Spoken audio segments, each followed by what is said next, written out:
Hola a todos, bienvenidos a otro palabreadero donde vamos a conversar de un tema fundamental para Colombia y es el tema del acero. Ustedes saben que la producción de acero en los países es determinante para que las obras, para que la industria pueda salir adelante.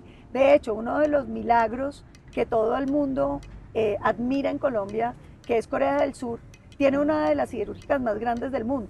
Y fue una decisión que tomó en un momento dado quien dirigía ese país con buen criterio, y es creer que el desarrollo necesita acero. Y por eso tenemos un invitado muy especial, Daniel Rey, que maneja hoy el comité de la ANDI de productores del acero. ¿Quiénes son los productores de acero en Colombia? Daniel, bienvenido y qué bueno que podamos tener esta conversación contigo. Muchas gracias, senadora. Muy contento de estar acá, complacido con esta invitación. En Colombia los productores de acero son 5. Tenemos una empresa como Acerías Paz del Río, tenemos a Gerdau Diaco y al Grupo Siderúrgico Reina, ubicados en la región de Boyacá. En el norte, en el Atlántico, tenemos a Ternium, que tiene una planta de laminación y que tiene su acería en Manizales, ¿no? Entonces están esas dos regiones, en Caldas y en Atlántico. Y tenemos a la Siderúrgica de Occidente, SIDOC, ubicada en el Valle del Cauca, en Cali. ¿Por qué es importante el acero? A veces los colombianos oyen hablar del acero y se preguntarán, bueno, ¿y por qué el acero es importante en una economía? ¿Por qué, por ejemplo, Corea del Sur decidió invertir todo su esfuerzo de desarrollo en construir una gran acería? Yo creo que es una pregunta muy importante, pero respondería que el acero está en nuestras vidas todo el tiempo. De pronto esta mañana, cuando fueron a cerrar la bolsa del pan, se dan cuenta, ahora nos dan un palito y uno lo va cerrando, es un plástico, por dentro tiene una lámina de metal, ¿sí? Desde ahí hasta toda la construcción que uno llega a ver en los edificios, en las obras civiles, en carreteras, está el acero estructural. Entonces el acero hace parte de nuestras vidas en todo, uno lo ve en los electrodomésticos, uno lo ve en los vehículos, e insisto, principalmente esta industria siderúrgica de producción nacional, que es la de capítulo de aceros largos, es decir, toda la varilla principalmente está asociada a los edificios, a las carreteras, a los puentes, a las grandes obras de infraestructura. Es decir, ustedes, para que lo piensen así, están parados encima de aceros, y que vive en una casa, en un apartamento, que pase por encima de un puente, ahí está el acero. El acero es uno de, digamos, de los materiales más importantes para todo el desarrollo. Está vinculado también con los vehículos, está vinculado con toda la industria de autopartes. Es decir, es uno de los ejes y de los pilares que jalonan la economía. Y pensémoslo así, cuando usted piensa en las obras o en el sector construcción, pues obviamente está relacionado con el sector acero. Y la primera pregunta, Daniel, que uno se tiene que hacer es, ¿qué le está pasando a la industria nacional? ¿Qué tanto cubrimos, digamos, de la demanda de acero que hay en el país con acero nacional o transformado nacionalmente? Bien, es una pregunta muy importante. Digamos, actualmente la producción nacional de acero puede estar cubriendo en total en sus dos capítulos alrededor de un 45-55% de la demanda, y el resto es atendido por importaciones. Pero depende de nuevo de los capítulos. Si es el capítulo de aceros largos, digamos que ahí la participación de la producción nacional es un poco más alta. Cada vez que uno va a Boyacá, cada vez que visito Boyacá, hay un gran reclamo en torno a cómo se ha venido acabando la industria del acero en Boyacá. Hay un reclamo diciendo lo orgulloso que era Boyacá de su acero y de lo que ha venido decayendo. ¿Por qué ha venido decayendo la industria del acero en el país? Bueno, digamos que recientemente lo que hemos visto, la producción de acero se ha reducido por segundo año consecutivo, un poco asociado a unas condiciones de mercado, ¿no? Como el principal destino de nuestro acero es el sector de la construcción, que se divide en dos ramas, ¿no? Están las edificaciones, donde está la vivienda, bodegas, oficinas, y está esa otra rama que son las obras civiles. Y esas dos ramas han estado, digamos, pasando un año muy crítico. El año pasado fue un año absolutamente crítico.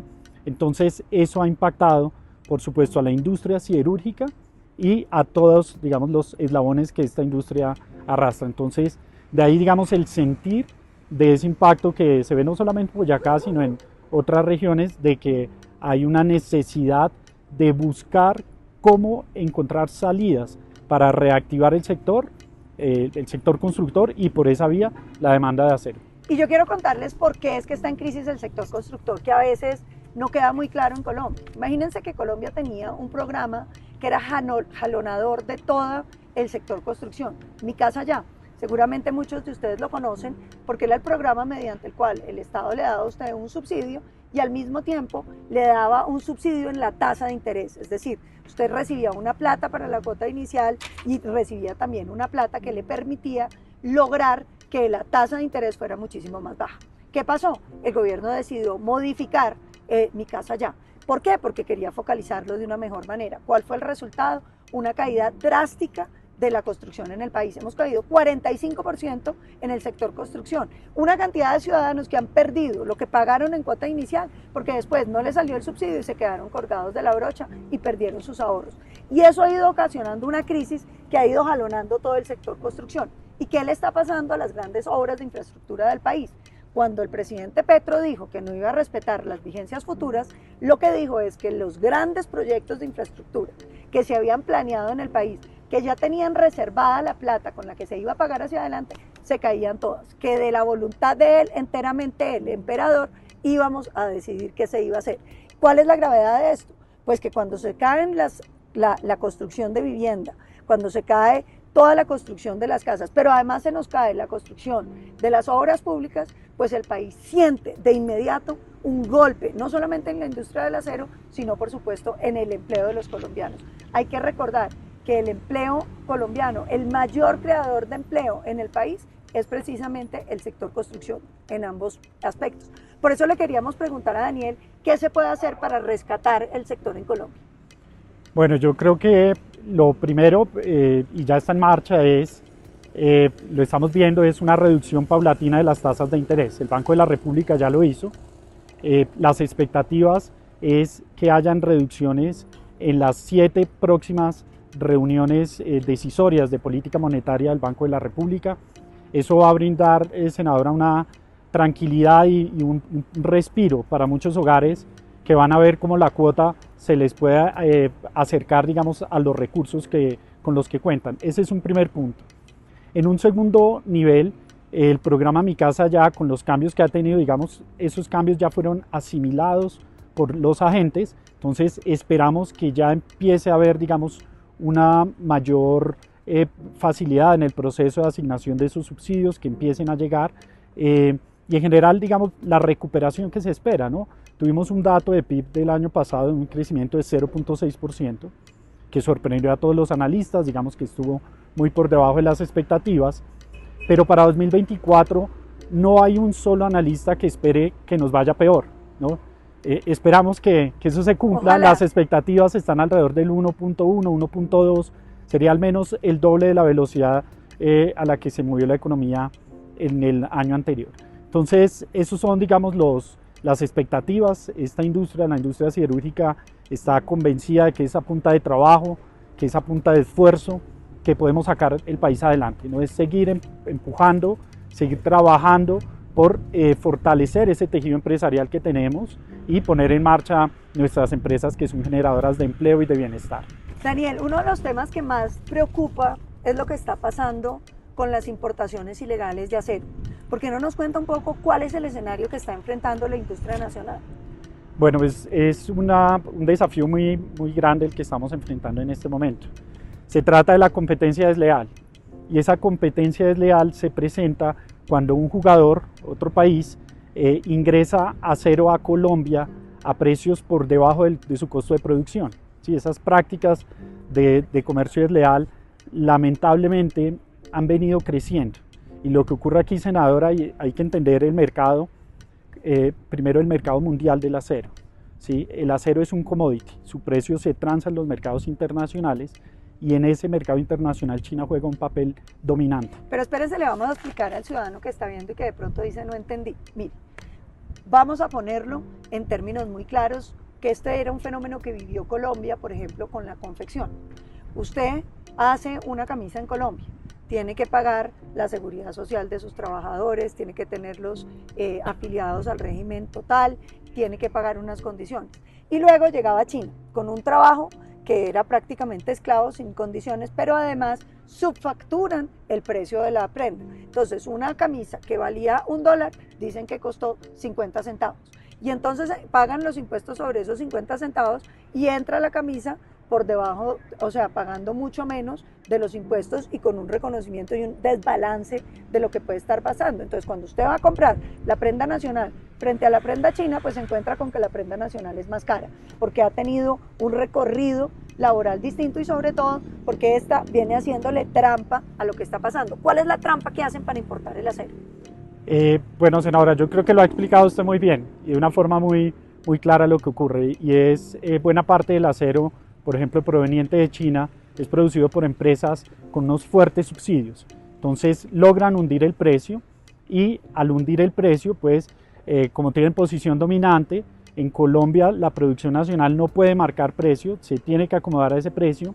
Y en Colombia, recordemos, los costos de los insumos han venido creciendo. Tenemos costos de la energía que el año pasado crecieron 17%, los costos laborales asociados a los incrementos del salario mínimo de los 2 últimos años han estado por encima de los 2 dígitos, el precio de la chatarra y el costo de financiación con una tasa de interés tan alta.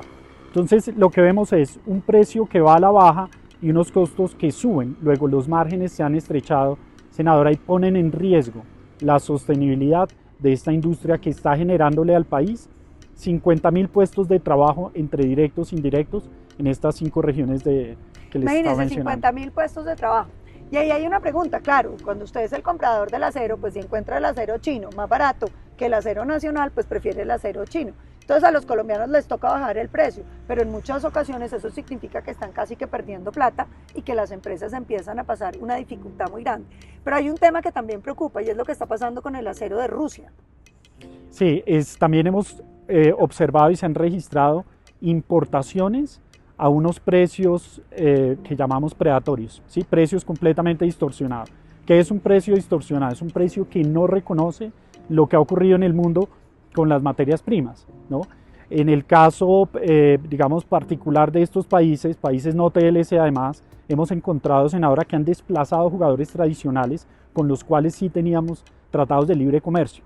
Es decir, países que tenían 0% de arancel, ¿no? Se ven desplazados ahora por jugadores como China o Rusia, con los cuales sí hay arancel. De ese tamaño es el nivel de precio que está bajando. Y una pregunta que uno se hace es, ¿cuál es el interés de Rusia de vendernos un acero mucho más barato que en el mercado podrían vender más caro? Es la pregunta inmediata que se me ocurre. Sí, realmente, digamos que lo que se observa es que el mercado asume el acero más barato que hay, ¿sí? Habrá que ver las razones propias, digamos, es difícil de entender la forma en que se adquirió ese acero o cómo se produjo y bajo qué condiciones, como en el caso que usted explicaba de China, que les permite vender a ese precio.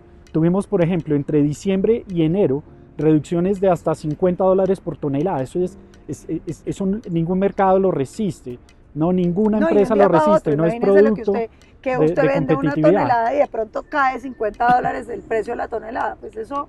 Mire, senadora, encontramos incluso el caso de producto transformado, ¿sí?, que está llegando a un precio más barato que su materia prima. Eso no tiene sentido, ¿no? Que el producto y uno se pregunta elaborado. ¿qué puede estar pasando con unos países que nos están vendiendo cosas por debajo? Y por supuesto, tiene mucho que ver con el deseo de penetración de los mercados latinoamericanos por parte de Oriente, que digamos se viene presentando, y que hay una guerra de los Estados Unidos de dominación económica con Latinoamérica. ¿Cómo se están jugando esas cartas? Pues uno no las entiende, pero eso, por ejemplo, que usted tenga un producto terminado que vale menos que la materia prima para hacerlo, pues francamente le genera a uno una perplejidad. Y yo quería preguntar, Daniel, normalmente lo que se hace con esto cuando uno tiene TLCs es pues que uno recurre a la Organización Internacional del Comercio y trata de nivelar las cargas. Pero dado que no hay TLCs, la Organización Internacional del Comercio, ¿qué figura se puede utilizar para reequilibrar? Muy buena pregunta. Digamos que lo que corresponde aquí es aplicar mecanismos de defensa comercial. Entre esos están las medidas antidumping, las salvaguardias, los derechos compensatorios. Digamos que existe dentro de la norma de la OMC una serie de instrumentos que nosotros ya los estamos solicitando. Hemos encontrado en el gobierno una disposición a escucharnos, hemos presentado evidencia técnica y los casos, digamos, las investigaciones están en marcha. Yo creo que es importante señalar, senadora, que esta es una industria que está dispuesta a competir, es competitiva. Hemos competido con el producto importado entregando un acero de excelentes requisitos de calidad y criterios de calidad, estándares de calidad, y lo vamos a seguir haciendo, pero necesitamos nivelar la cancha. ¿Sí? Digamos, queremos seguir peleando, lo podemos hacer, pero no con una mano atada a la espalda. Entonces... Y les voy a poner un ejemplo para que ustedes entiendan. Por ejemplo, cuando se trae el bioetanol de los Estados Unidos por TLC, resulta que en Estados Unidos subsidian el maíz. Y entonces, cuando usted va a competir en etanol producido en Colombia, que no tiene esa plata para meterle a la industria, pues usted termina teniendo unos precios muchísimo más altos. Y termina entonces quebrando la posibilidad de que la industria nacional salga. Se hacen los estudios, se ponen las salvaguardias, a veces quedan bien puestas, a veces son insuficientes, pero lo que es importante es que se empieza a avanzar en eso de nivelar la cancha, es decir, que lo que usted está haciendo le permita que la industria nacional también se mantenga. Yo quisiera que le contaras, Daniel, a quienes nos acompañan, por qué es importante mantener la industria del acero en Colombia. 50.000 razones, que son los empleos, pero qué importancia adicional, digamos, en términos de seguridad para un país, en términos de no dependencia, puede tener una industria de acero propia. Sí, yo creo que hay muchas razones y voy a empezar sencillamente diciendo que estamos hablando casi de un 1% del PIB. Un punto porcentual del PIB está asociado a estas industrias. Señalar también que los programas de responsabilidad social empresarial que tienen estas 5 compañías que corresponden al 100% de la industria siderúrgica nacional impactan a más de 25.000 hogares en 5 departamentos del país. Señalar que pagamos impuestos superiores a 550.000 millones de pesos al año, o sea, para el erario público, para las finanzas del Estado también es positivo, pero está también el empleo asociado en las distintas cadenas, ¿no? ¿Cuánto es el empleo? Mire, le doy un ejemplo, solamente Acerías Paz del Río, en demandas de insumos para su operación normal, supera el 1 billón de pesos al año, ¿no? Entonces, esto llega a trabajo a hogares, a miles de familias. Nosotros producimos acero también a partir de la chatarra, entonces estamos hablando de toda esa economía popular asociada a la recolección de chatarra y estamos hablando de economía circular. Yo creo que ese es otro tema muy importante.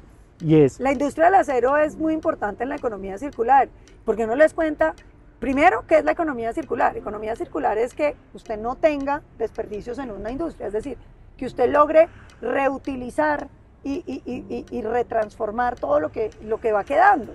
¿Por qué no les cuenta? Porque eso sí que es interesante de esta industria. Sí, pues el acero tiene una característica, digamos, muy apreciada, y es que puede ser reutilizado y reciclado infinitamente. Entonces hay 2 formas de producir acero, una de esas es a través de chatarra, la otra es a través de mineral de hierro, ¿no?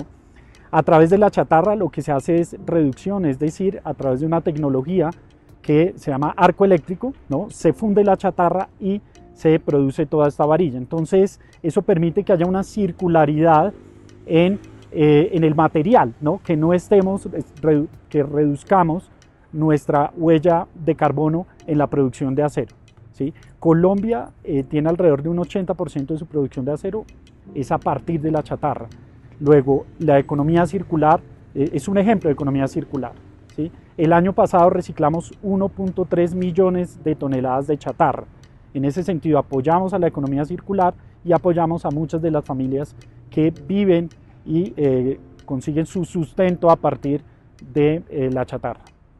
Bueno, eso es muy interesante porque Colombia además se ha vuelto un exportador bien importante de chatarra, sobre todo de aluminios y de cosas de esas. Uno ha visto un crecimiento muy grande en ese sector y qué importante que logramos, digamos, reutilizar las cosas y que podemos no dejar pues todo ese material perdiéndose. Esa es la maravilla del acero, ¿no? Que usted lo puede utilizar y utilizar y utilizar, y cuando tumban un edificio quedan las varillas y las vuelven a reutilizar. Es correcto. Todo eso es increíble. Yo terminaría, Daniel, esta entrevista preguntándote un poco cuál es la perspectiva que tiene la industria del acero en Colombia. Esa es una industria que tiende a crecer, que si el gobierno se pone la camiseta realmente en hacer digamos, lo necesario para defender un mercado más equilibrado, ¿qué puede pasar con esa industria en el país? No, yo creo que esta es una industria, senadora, generadora de empleo, de bienestar. Las inversiones que hemos hecho son enormes. Le voy a dar un ejemplo, pero la planta que tiene Ternium en el norte, en Palmar de Varela, más de 100 millones de dólares invertidos. Es la planta más moderna de América Latina. Ah, increíble. ¿Sí? En 2019 se hizo esa inversión, pero podía pasar también por ejemplos en cada una de las otras empresas, contarle cómo Gerdau Diaco o el grupo siderúrgico Reina invierten en aprovechamiento de residuos, aprovechamiento de materiales, recirculación de agua, ¿no? En creación de combustibles que reducen, digamos, la huella de carbono, ¿no? Entonces estamos haciendo un trabajo muy fuerte y somos optimistas de que la situación de mercado va a cambiar, ¿sí? De que 2024 va a ser un mejor año.